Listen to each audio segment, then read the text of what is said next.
नमस्कार, आदाब, सत श्री अकाल आणि येवकार तुमकां सगळ्यांक एक खाशेली कार्यावळ तुमच्या मुखार आयज घेवन येता. अँड फाटले कांय दीस आमी कोविडाच्या दुसऱ्या ल्हारेंतल्यान झुजता. सेकंड वेव कोविड आमच्या गोंयांत सुद्दां जायते प्रॉब्लम्स जाले तुमकां सगळ्यांक खबर आसतले. आनी हांव एकूच मागता देवा लागीं की हे जे कोविड जे वॉर आसा ते बेगींतल्या बेगीन सोंपो अँड हे दुयेंस पयस जावन त्या खातीर आमी सगळ्यांनी एक गजाल सारकी लक्षांत दवरपाक जाय. And that is wearing mask, मागीर सॅनिटायझर हाताक लावप अँड सेफ डिस्टन्स. येस, ह्यो सगळ्यो गजाली लक्षांत दवरात. बट ह्या सगळ्या बोवाळा भितर न्ही एक कांय गजाली आमकां बऱ्यो दिश्टी पडटाल्यो, त्यो म्हळ्यार हेल्पींग हँड्स. जायते लोक, lot of people came and helped each other in these critical situation. आनी ह्या वेळार जेन्ना मनीसपण, ह्युमॅनिटी जी आसा ती आमकां दिश्टी पडटाली. अशीच एक गजाल जी खास आसा आमच्या गोंया खातीर ती म्हळ्यार एक ॲप बेस्ड टॅक्सी सर्वीस जे फ्री रायड दिताले फॉर दी कोवीड पेशंट्स. आनी ही खूब गरज आशिल्ली for the need of the time म्हणपाक शकता. जांकां गरज आसा तांकां व्हरोन हॉस्पिटलान किंवा बाकीचे ज्यो रायड आसा त्यो दिताले. ती म्हळ्यार अपना भाडा ही ॲप बेस्ड टॅक्सी सर्वीस. आनी हाज्या बद्दल जायत्यो गजाली आमी आयज काल आयकल्यो. मिनिस्टरांनी काय सांगलें, मागीर लोक थोडे उलयताले. ह्यो सगळ्यो गजाली आमी आयकताले आनी ताजेर चड फोकस घालपा खातीर आनी ताजे बद्दल चड उलोवपा खातीर आयज आमच्या बरोबर जी अपना भाडा टॅक्सी सर्वीस आसा ताजे MD and creator Murtaza Ali sir आसा. Sir, welcome to the show. Thank you Sachin. Sir, सबसे पहले अभी मैं बात कर रहा था कि कोविड सिचुएशन में बहुत सारे लोगों को ज़रूरत थी और बहुत सारे लोगों ने आगे आके हेल्प भी किया. मतलब इस ह्यूमैनिटी जो दिखानी चाहिए थी वो भी दिखाई. एंड उनमें से एक आपने एक सर्विस गोवा में शुरू की थी and that is free ride आप दे रहे थे कोविड जो भी कोविड पेशेंट्स हैं उनके लिए. तो उसके बारे में क्या सोच थी, क्या सोच के शुरू किया था? क्योंकि हाँ, हेल्प तो करना ही है लेकिन उसके लिए खर्चा भी बहुत आता है एंड लोगों को आगे आके सपोर्ट करना या फिर आगे आके काम करना एक बहुत बड़ी बात थी. क्या सोच थी सर? देखिए सचिन जी, सबसे पहले तो मैं जो आपने बात रखी कि कोविड में हेल्पिंग हैंड की, तो हेल्पिंग हैंड एक तरफ से नहीं होता. मैं आपके इस चैनल के माध्यम से, आपके जितने व्यूअर्स हैं उनका और अपने सभी ड्राइवर्स का जिन्होंने इसमें हमें सपोर्ट किया, मैं फर्स्ट ऑफ ऑल तो मैं उनको थैंक्स बोलना चाहूंगा कि पहले तो लोगों ने हमें इस लायक समझा कि उन्होंने हम पे भरोसा दिखाया, हमारी सर्विसेज पे भरोसा दिखाया और हमें उनको सर्व करने का चांस दिया. उन्होंने हमको चांस दिया कि हम उनको कुछ बेटर कर पाए, तभी हम लोग कर पाए. और उसके साथ साथ जो हमारे ड्राइवर्स थे, जिन लोगों ने इसमें सर्विसेज दी, उन्होंने बिना किसी डर के पूरे सेफ्टी मेजरमेंट को साथ में रखते हुए, अपने आप को बचाते हुए और अपने साथ साथ अपनी पूरी फैमिली को सिक्योर करते हुए ये पूरे जो पेंडेमिक का जो टाइम था, सेकेंड वेव थी, इसके अंदर सर्विसेज जो दी उसमें जो हमारी सोच थी, हमारा सोच तो सिर्फ इतना सा था कि हमको कुछ करना है. और एक बार जब हमने स्टार्ट कर दिया, सबसे पहली बात तो ये कि लोगों के दिलों में जगह बनानी जरूरी थी. सब लोगों को आज तकलीफ में किसी के कोई काम आता है, वो सारी जिंदगी उसको याद रहता है. कहीं ना कहीं आज जिन लोगों को हमने सर्विस दी है वो अपने वेल विशेस के अंदर, अपनी दुआओं के अंदर, अपनी विशेस के अंदर हमको याद रखेंगे. और जब सब लोग मिलके अगर कहीं विश रखेंगे कि अपना अपना भाड़ा ने जो सर्विस दी है, कहीं ना कहीं अगर हमने कोई रिमार्केबल काम किया है तो डेफिनेटली जो हम आगे करने जा रहे हैं उसमें भी हम सक्सेस होंगे. सर, आपका जो जवाब आपने बोला कि एक सेटिस्फेक्शन रहता है और खुशी रहता है और लोग याद रखेंगे, ये खास बात है. एंड यस, डेफिनेटली कि जो खुशी रहती है वो भी दिखाई देते हैं जब आप कोई भी अगर पेशेंट को या फिर किसी भी आदमी को आप छोड़ने जाते हैं या फिर जो आपको मैसेजेस आते हैं उसके बाद में. क्या आपको लगता है कि इस जब आपने ये शुरू किया था और आज गली गली में या फिर बहुत सारे लोग जानने लगे हाँ कि अपना भाड़ा एक ऐप है जो लोगों को मदद भी करता है एंड यस, गोवा में एक अच्छी सर्विस शुरू होने वाली है, हो गई है ऑलरेडी, तो ये लोगों को अभी पता चला है अभी? देखिए, इसका एक जीता जागता सबूत है कि आज गोवा के लगभग, अभी जब मैं आपसे बात कर रहा हूँ इससे ठीक पहले तक, करीब 3787 ड्राइवर्स ने अप्रोच किया है जो अपना भाड़ा के साथ किसी तरीके से जुड़ना चाहते हैं और वो अपना भाड़ा के बारे में इंक्वायरी करना चाहते हैं। उसमें से करीब हमारी टीम इसके ऊपर वर्कआउट कर रही है और जितने हम इसके ऊपर काम कर रहे हैं, लगभग 200 से ऊपर ड्राइवर्स तो ऐसे हैं जो हमारे साथ अब तक जुड़ भी चुके हैं, जो अपना भाड़ा की इन्हीं सर्विसेज को देख के जब उनको भरोसा हुआ कि हम उनके लिए कुछ कर सकते हैं।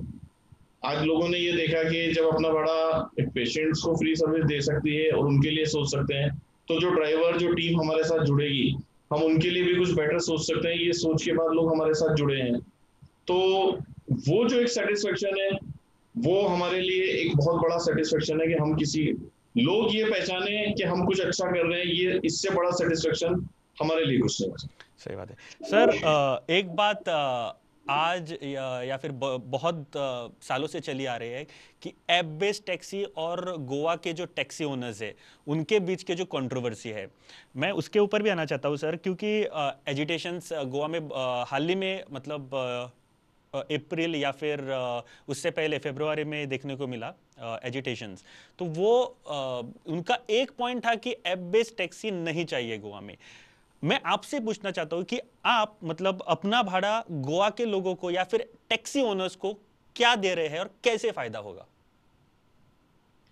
देखिए, एजिटेशन क्यों है, क्या है और वो क्यों ऐसा कर रहे हैं, इस पे जाने से बेटर मैं बात करूंगा कि मैंने क्या ऑफर किया था और मैं क्या करूं। पहली चीज तो देखिए, उनका सब्जेक्ट था कि ऐप बेस्ड एग्रीगेटर नहीं आना चाहिए। ठीक है, तो पहली चीज तो उसके पीछे कोई लॉजिक होना चाहिए। आज हम दोनों डिफरेंस पे बात करेंगे कि अपना भाड़ा क्या कर रही है। ऐप बेस्ड अपना भाड़ा अपने आप को डेफिनेटली उन सबसे अलग खड़ा पाती है। ऐप एग्रीगेटर से जो सबसे बड़ी तकलीफ थी लोगों को कि प्राइस कंपटीशन करते हैं और उसका भाड़ा पूरा नहीं मिलता है। दूसरी चीज, ड्राइवर्स को ये लगता था कि उनको एक गुलामी की जिंदगी मिल रही है। ऐप एग्रीगेटर सारा पैसा जो है वो अपने पास ऑनलाइन अकाउंट में पैसा लेते हैं। सबसे बड़ा तकलीफ है ऐप एग्रीगेटर को लेके और ड्राइवर्स को लेके जो एक है कि अभी जो डीलिंग चलती है उसके अंदर ड्राइवर्स कस्टमर से डायरेक्टली पेमेंट लेते हैं, जो भी उनके बीच में डिसाइडेड है। या मीटर लगेगा तो उसके अंदर भी यही सर्विस होनी है। पर उसके अंदर क्या होता है कि जो भी पेमेंट है वो इन ड्राइवर्स को डायरेक्ट मिलता है, उसके अंदर कोई इंटरमीडिएटरी नहीं है। ऐप बेस्ड टैक्सी के अंदर क्या होता है, ये इंटरमीडिएटरी होती है। ऐप बेस्ड का जो एग्रीगेटर प्लेटफॉर्म का जो डेफिनेशन है, जो मोटर व्हीकल एक्ट के अंदर दिया हुआ है, उसी को लोग समझ लें तो शायद बहुत बड़ा जो कंफ्यूजन है लोगों के दिमाग में वो निकल जाए। बहुत सिंपल सी डेफिनेशन दी हुई है, one who is digitally intervene और giving market for both consumer and operators. ये और उसके बाद में पूरे सालाना या 3 साल तक जब आप कॉन्ट्रैक्ट करते हैं एंड अगेन आप ईएमआई भी पे कर रहे हैं, तो एक क्वेश्चन यहाँ पे आता है कि एक ये है किसी के भी मन में आ सकता है कि कैसे और क्यों। क्योंकि अगर आप कोई बिजनेस शुरू कर रहे हैं तो इतना अमाउंट अगर पे कर रहे हैं तो एक कुछ लॉजिक भी होता है। तो आप उसको कैसे टैकल करेंगे अगर ये क्वेश्चन आपको आया तो? देखिए, किसी भी बिजनेस को करने के लिए सचिन जी कुछ इनोवेशन करने जरूरी होते हैं। आप इसके बाद सबसे बड़ा सवाल ये होना चाहिए था कि आपके पास कस्टमर कहाँ से आएगा। जब कस्टमर हमें पैसा देगा तभी हम देंगे। पर उससे आगे ये तो बात थी ड्राइवर्स की, हम कंज्यूमर्स के लिए फ्री राइड अवेलेबल कर रहे हैं। जो टूरिस्ट आएगा उसको इस राइड का कोई पैसा नहीं देना। अब यहां पे एक सोच आ जाती है कि कैसे। मैं आपको आपका ध्यान थोड़ा सा पीछे लेके जाता हूं। रिलायंस जियो मार्केट में आया था, उसके पहले डेटा खरीदने के लिए 1 GB डेटा आपको 250 रुपए में मिलता। रिलायंस जियो ने आने के बाद आपको अनलिमिटेड डेटा दिया और अनलिमिटेड डेटा के बाद आप 200 या 250 रुपए के अंदर आप पूरे महीने अनलिमिटेड डेटा चलाते हैं, 1 GB 1.5 GB रोज। इसका फायदा आप रिलायंस सब उस वक्त सब लोगों ने कहा कंपटीशन होगा, टेलीकॉम कंपनियां नुकसान में चली जाएंगी। आज कौन सी कंपनी नुकसान में? क्या एयरटेल बंद हो गई? क्या वोडाफोन बंद हो गई? क्या आइडिया बंद हो गई? नहीं, बल्कि बिजनेस करने का तरीका बदल गया। सही आज फ्री टेलीकॉम देने के बाद उनके सब्सक्राइबर बेस बढ़ गया। आज जब 1 GB डेटा आपको पूरे 1 महीने के अंदर मिलता था तो आप अपनी सिर्फ व्हाट्सएप चैट्स करते थे, लेकिन आज जब आपको अनलिमिटेड डेटा मिल रहा है, आप अनलिमिटेड टाइम नेटफ्लिक्स के ऊपर निकालते हैं, यूट्यूब के ऊपर निकालते हैं, आप गूगल सर्च करते हैं, फेसबुक के ऊपर लाइव रहते हैं, इंस्टाग्राम के ऊपर जाते हैं, जितने प्लेटफॉर्म है। आज आज से 6 साल पहले टेलीकॉम के इंटरनेट के सब्सक्राइबर, स्मार्टफोन सब्सक्राइबर इंडिया में 2016 में 1 करोड़, 2014 में 1 करोड़ सब्सक्राइबर भी पूरे नहीं थे, सिर्फ 85 लाख सब्सक्राइबर थे। आज वो सब्सक्राइबर कितने हैं? आज स्मार्टफोन कितने हैं? आप देखिए कि बच्चों की क्लासेस जूम के ऊपर चल रही है। तो क्यों चल रही है? क्योंकि आपको डेटा इजीली अवेलेबल है। हमने उसी चीज को फोकस किया। अब आप समझिए कि अगर डेटा फ्री है तो ये प्लेटफॉर्म अप्रोचेबल है, ये प्लेटफॉर्म अप्रोचेबल है तो आज टीवी से ज्यादा एड डिजिटल के ऊपर है। आप आज से 4 साल पहले जब यूट्यूब का यूज करते थे तो आपको कभी ऐड देखने को नहीं मिलते थे। आज यूट्यूब के 5 मिनट के वीडियो के अंदर 4 ऐड होते हैं। आप अपना डिजिटल प्लेटफॉर्म यूज कर रहे हैं, आपको पता है कि डिजिटल प्लेटफॉर्म पे कितना ऐड चलते हैं। यूट्यूब हो या आपका ऐप हो या आपका फेसबुक हो। तो हमने उसी तरीके से गवर्नमेंट ऑफ इंडिया की मोटर व्हीकल एक्ट के अंदर जो एडवर्टाइजमेंट की पॉलिसी है और जिसको गोवा गवर्नमेंट ने भी अपनी एडवाइजरी के अंदर निकाला 2018 में, 2019 में, आज आप उस एडवाइजरी को उठा के देखें, कमर्शियल व्हीकल के ऊपर 3 साइड में 75% तक एडवर्टाइजमेंट अलाउ किया।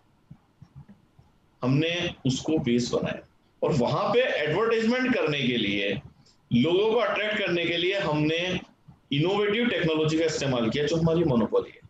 यानी हम गाड़ी के ऊपर किसी तरह का स्टिकर नहीं लगा रहे, हम गाड़ी के ऊपर किसी तरह का पेंट नहीं कर रहे, हम गाड़ी के ऊपर एक टाइप की फाइबर शीट ट्रांसपेरेंट गाड़ी के कलर की उसके ऊपर, बॉडी के ऊपर लगती है, जिसके ऊपर जब गाड़ी रन करेगी तो सैटेलाइट ऑपरेटेड और सिस्टम ऑपरेटेड उसके ऊपर एड्स चलते हैं जो स्क्रॉल करेंगे, डिस्प्ले ऐड होंगे जो पर किलोमीटर के अकॉर्डिंग या पर 30 सेकंड के अकॉर्डिंग वो डिस्प्ले चेंज होता रहेगा, नए नए ऐड उसके ऊपर चलते रहेंगे, जिसको एडवर्टाइजर खुद और अपना भाड़ा अपनी तरफ से मॉनिटर करती रहेगी। अब अपना भाड़ा ने इस एड पैकेज को निकाल के इससे अपने एडवर्टाइजर से पे पर किलोमीटर पैसा लेना चालू।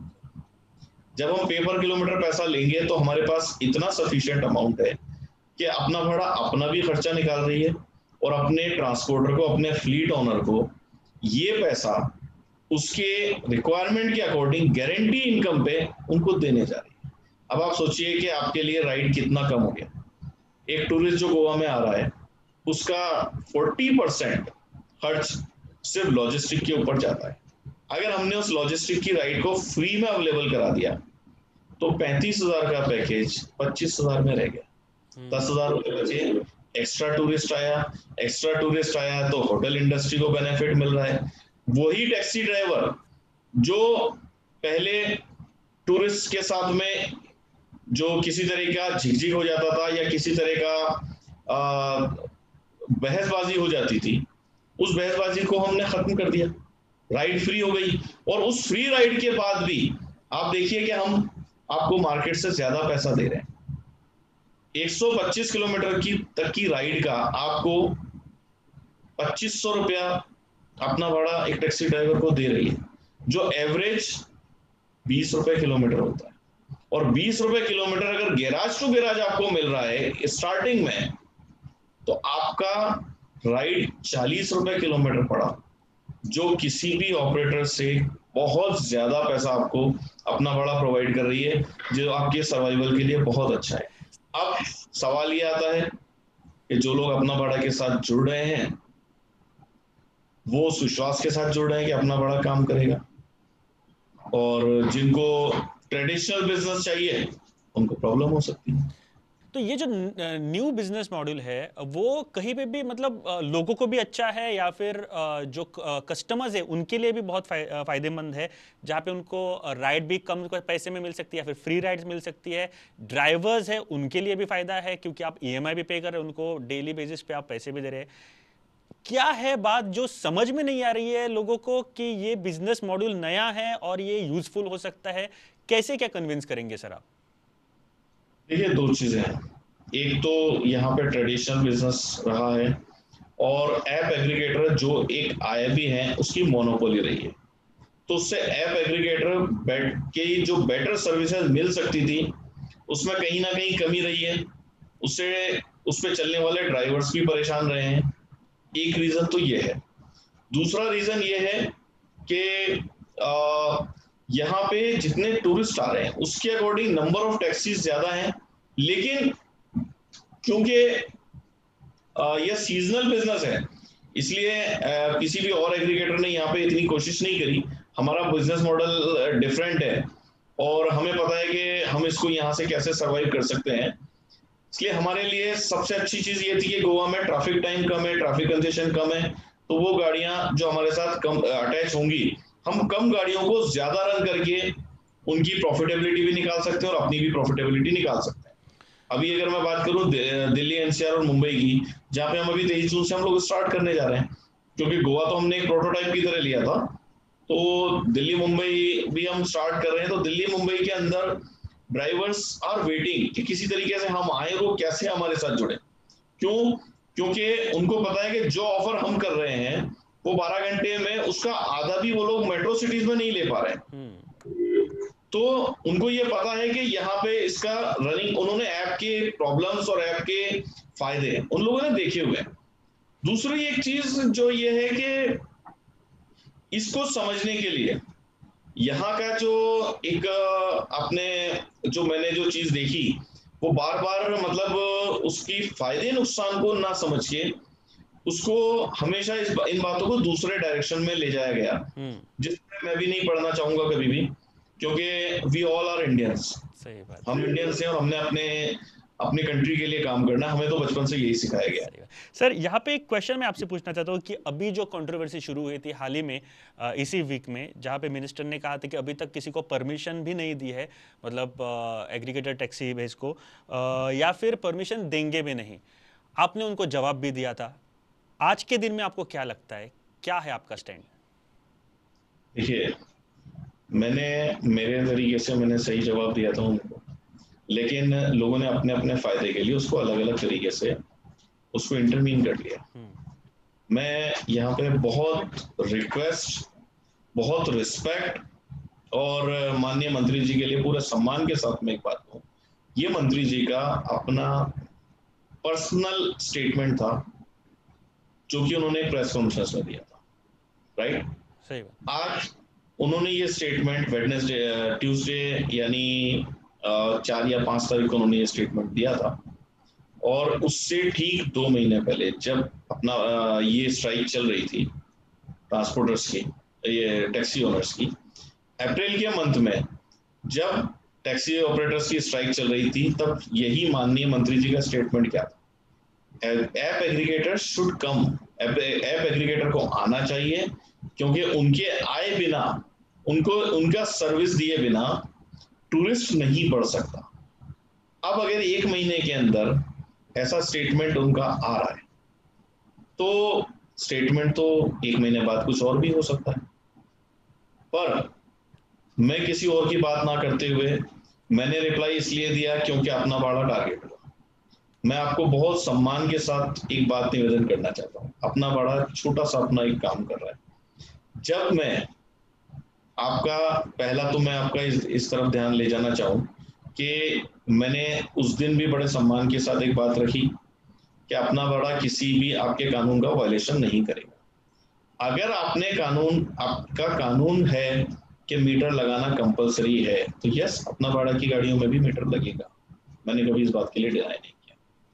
अगर ऐप बेस्ड एग्रीगेटर के ऊपर भी अप्लाई होता है, अगर हाई कोर्ट का ऑर्डर होता है या गवर्नमेंट मोटर व्हीकल एक्ट के अंदर इस कानून को पास कर देती है, तो दूसरी चीज कि ये ऐप एग्रीगेटर एक प्राइवेट व्यवसाय है। मैं अपना ऑफिस खोल के मार्केट से 100-200 टैक्सी हायर करके उनको अपने कॉन्ट्रैक्ट पे लेके अपने टूरिस्ट को, जिसको मैं बाहर से लेके आ रहा हूँ, या मैं किसी ओटीटी प्लेटफॉर्म के साथ टाई अप करके, ओटीएस प्लेटफॉर्म के साथ टाई अप करके, होटल इंडस्ट्री के साथ टाई अप करके, अगर मैं अपने टूरिस्ट को, आने वाले टूरिस्ट को, अगर मैं 1 रुपए में सर्विस दूं या 10 रुपए में सर्विस दूं, मुझे नहीं लगता कानूनन ना ही मंत्री जी को, ना ही सरकार को, ना ही किसी अन्य व्यक्ति को कोई ऑब्जेक्शन होना चाहिए, अनटिल और अनलेस मैं अपने साथ जुड़े हुए ड्राइवर्स के रेम्यूनरेशन को, उनके पेमेंट को, उनकी सैलरी को कहीं मैं रोकूं। मैं उसको नहीं कर रहा हूं। मैं किसी आज गोवा माइल्स के साथ चल रही हैं, जो गाड़ियां आज टैक्सी यूनियन के साथ चल रही हैं, जो गाड़ियां ब्लैक येलो एसोसिएशन में चल रही हैं, वहां चलते हुए अगर वो गाड़ी अपना भाड़ा में आके ज्वाइन होके और अगर वो अपना इनकम बढ़ाने के लिए काम करती है, तो इसमें क्या तकलीफ है? अगर आज अगर इस तरह से अगर होता है तो क्या कोई, आप अपनी जॉब के अंदर कभी आप जॉब चेंज नहीं कर सकते? आप एक मीडिया चैनल से दूसरे मीडिया चैनल पे नहीं जा सकते? एक पॉलिटिकल पार्टी का एमएलए पार्टी चेंज करके दूसरी पार्टी में नहीं जा सकता? वो अपनी काबिलियत पे, अपने काम के भरोसे जा सकता है। उसको अगर लगता है कि मैं यहाँ पे रह के ज्यादा अच्छा काम कर सकता हूँ तो वो जा सकता है। आपको लगेगा कि मैं इस चैनल से दूसरे चैनल में जाके ज्यादा अच्छी सर्विस दे सकता हूँ तो दे सकता हूँ। तो आप, अगर मैं इन्हीं ड्राइवर्स के साथ में काम कर रहा हूँ और अगर मैं उनको एक बेटर अपॉर्चुनिटी दे रहा हूँ, उनका बैंक लोन क्लियर कराने की बात कर रहा हूँ, उनका एनपीए क्लियर करा रहा हूँ, उनको आज की तारीख में जब गवर्नमेंट की तरफ से कोई हेल्प नहीं मिली और मैं 2500 पर डे देने की बात कर रहा हूँ, और वो ड्राइवर अगर मेरे साथ आएंगे और आप ये कहेंगे कि हम कभी अपना भाड़ा को परमिशन नहीं देंगे, तो अपना भाड़ा को परमिशन लेने की जरूरत क्या है? अपना भाड़ा तो वही काम कर रहा है, जो अपना भाड़ा तो कुछ नहीं कर रहा ना, जो कर रहे हैं टैक्सी ड्राइवर कर रहे हैं। आपने उनको लाइसेंस दिया गाड़ी चलाने का, आपने परमिट दिया, they are running their fleet. अब वो अपना भाड़ा के लिए चलाएं या ताज होटल के लिए चलाएं या गोवा माइल्स के लिए चलाएं या आने वाली ओला या उबर के लिए चलाएं, इससे तो किसी का ऑब्जेक्शन नहीं होना चाहिए। मैं बहुत सम्मान के साथ माननीय मंत्री जी से पूछना चाहता हूँ कि अपना भाड़ा जिस दिन अपनी कोई गाड़ी लेके आ रही है या अपना तरीका बदल रही है या टैक्सी ड्राइवर को पेमेंट नहीं कर रही है, सरकार का, ट्रांसपोर्ट मिनिस्ट्री का जो काम है वो है, सरकार जो है वो यात्रियों की सुरक्षा करे, जिसके लिए वो लोग जीपीएस लगाना चाह रहे हैं। हालांकि अपना भाड़ा non GPS fuel burn radiation technology पे काम कर रहा है, जो जीपीएस से ज्यादा बेटर टेक्नोलॉजी प्रोवाइड करती है, सेफ्टी प्रोवाइड करती है, लेकिन प्रोटोटाइप होगा, ये बात सामने आ जाएगी। बट आप मीटर के अंदर जीपीएस बैठा रहे हैं और उसके बाद उसको ला रहे हैं, उससे आपको लगता है कि आपकी संतुष्टि है, सेफ्टी कर पाएंगे, और आप कानून बना के ला रहे हैं, हाईकोर्ट कहती है, तो हम तो उस कानून का सम्मान कर रहे हैं, हम किसी कानून का वायलेशन तो कर नहीं रहे। रहा सवाल आप किसी को आने से रोक रहे हैं, तो क्या ऐसा कोई कानून है जिसके अंदर अगर मैं गोवा से बाहर हूं तो मैं गोवा में व्यापार नहीं कर सकता? अगर ऐसा कोई कानून है तो गोवा में होटलें नहीं चलनी चाहिए, गोवा के अंदर बिजनेस नहीं आना चाहिए। टूरिस्ट टूर ऑपरेटर कौन है? मतलब आप देखिए कि सिर्फ इसलिए कि कहीं ना कहीं आप पॉलिटिकली उसको देख रहे हैं। तो मैंने बहुत सम्मान के साथ, बहुत हाथ जोड़ के मैं विनती करता हूं कि आप गोवा के विकास के लिए देखिए, मैं भी गोवा के विकास के लिए देख रहा हूं कि आपके ड्राइवर जो आज मेरे ड्राइवर हैं, आज ये ड्राइवर मेरे एम्प्लॉई हैं, मेरे पार्टनर है, मेरे चैनल पार्टनर है, आज इनको रोजगार मिलेगा तो ही मुझे रोजगार मिलेगा। तो मेरा पहला फर्ज है मेरे ड्राइवर को सेव करना, सिक्योर करना। और कहीं ना कहीं आप कहेंगे कि हम किसी को दुकान खोलने की परमिशन नहीं देंगे या इस तरह का अगर स्टेटमेंट आएगा, तो मैंने तो सिर्फ इतना सा रिक्वेस्ट किया माननीय मंत्री जी को कि आप बता दें मुझे, अगर मैं आपके ड्राइवर के साथ में काम में कर रहा हूं तो क्या मुझे इसकी परमिशन लेने की जरूरत है? अगर है तो मैं जरूर लूंगा, सर नहीं है मैं काम कर रहा हूँ। आपको क्या लगता है कि ये इशू पॉलिटिसाइज करने की कोशिश कर रहे हैं सिर्फ कुछ लोग जो है? देखिए, ये तो हर इशू के अंदर होता है। मैं आपसे कहता हूं कि उस दिन ये लोग उस दिन कहां थे जिस दिन अपना बड़ा फ्री सर्विस डिक्लेयर किया था और हमने पेशेंट्स को सर्व करना चालू करा था। आप टैक्सी ड्राइवर्स के हित में आगे आए, बहुत अच्छी बात है, आपको आना चाहिए।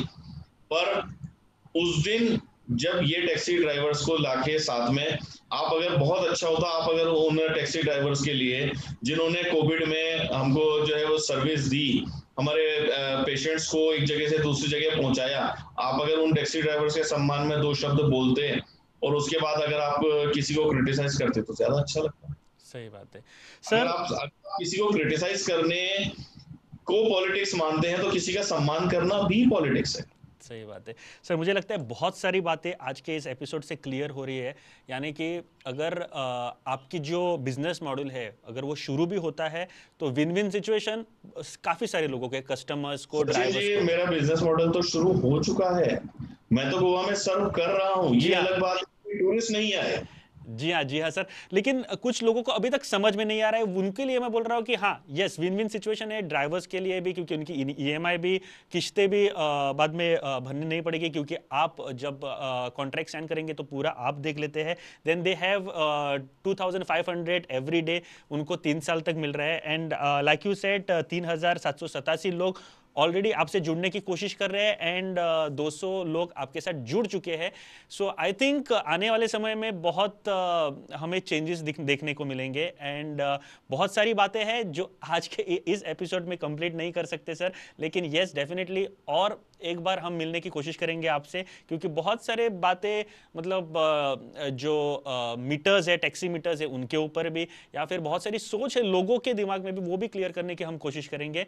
फिलहाल sir thank you very much. बहुत सारी चीज़ें हमारे मेरे भी दिमाग से या फिर जो व्यूवर्स है उनके भी दिमाग से आपने क्लियर की होगी, मैं आशा करता हूँ। And thank you very much for joining with us sir. Thank you, thank you. Thank you sir, thank you, thank you.